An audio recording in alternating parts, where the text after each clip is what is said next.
A 14-year-old boy shot and killed an innocent teenager to prove himself to his gang.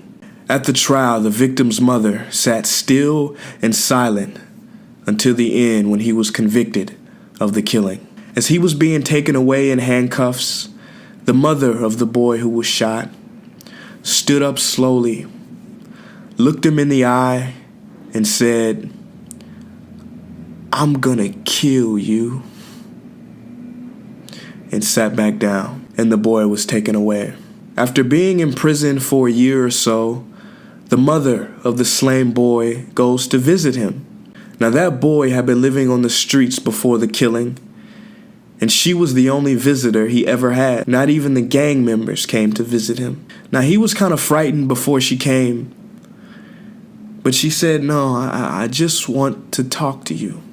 And for a time they talked, and when she left, she gave him some money for cigarettes. And then she started step by step visiting him more regularly, trying to understand the guy who killed her child. And she goes every few months. And when he's about to get out at the age of 18, she asks him, "What are you gonna do when you get out?"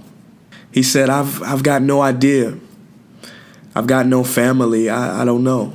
She said, "Well, I've got a friend who owns a little factory, and maybe I can get you a job there." So she arranges it with the parole officer. And then she said, "Where are you gonna stay?" He said, I don't know where I'm gonna go. I don't have anybody." She said, "Well, I've got a spare room and you can stay with me." So he comes and stays with her. So after 6 months, she pulls him aside and she says, I really gotta talk to you. Come on in the living room and sit down, let's talk."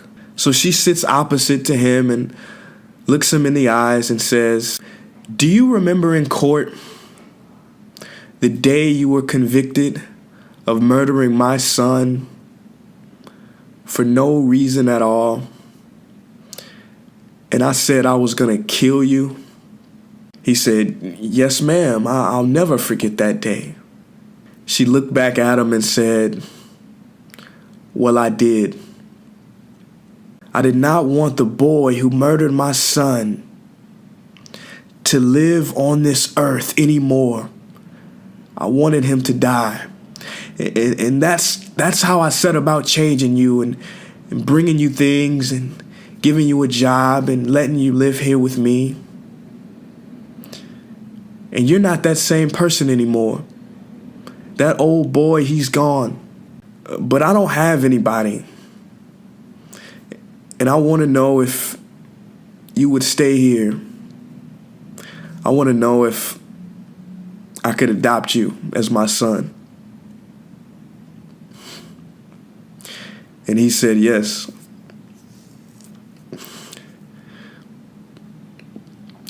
And she became the mother of her son's killer. The mother he never had.